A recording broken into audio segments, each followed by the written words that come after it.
Okay, so as I was taking apart the rest of the cover, I removed the side panels.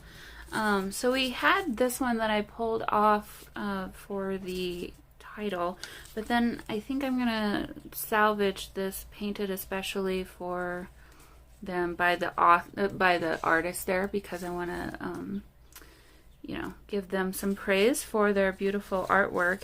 And then for these, I think we can make some really fun little journaling cards out of this. 1, 2, 3, 4, 5 here. 1, 2, maybe those. Those have some writing over them. We'll have to see, but we've got at least 7 there. And then as I was looking more at this, I thought, instead of using this for another cover, why don't I salvage what all of these say and use them as part of journaling cards, or paste them onto the pages of the journal? Because how fun would it be if you're a bird watcher?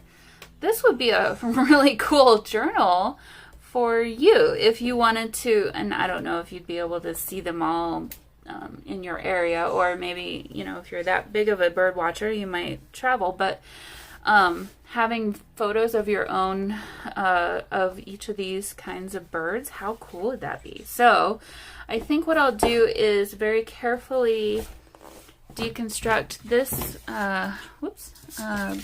bottom piece now, and painstakingly save all of these as well as I can. So let's go ahead and do that. I'll put you on fast forward here.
Was able to get all of those taken out and nothing got ripped or anything in a bad way. I really kind of like how some of them have some of the masking tape on. I think this is the one with the most.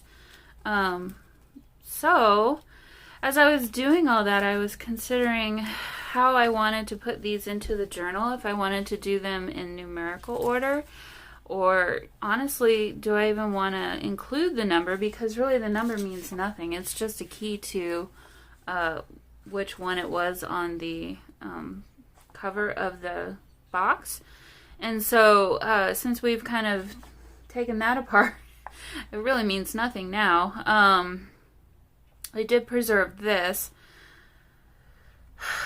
I kind of think adding this as part of ephemera in the journal might be kind of interesting. Yeah, actually that would fit.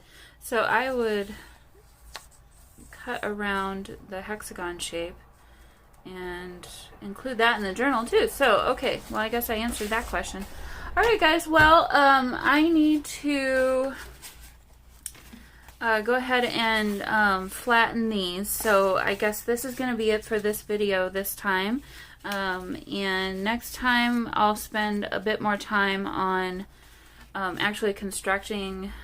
Well, I'm kind of wondering what kind of cover I want to do, or binding style. I could do a Coptic stitch style journal, which would be really cool. And actually that's probably what I will do. I will need to practice on my own before I do this one, because the last time I did a Coptic stitch, it was fine until the very end, and then it got a little bit messy, and that's not up to standard for me if I'm selling a journal.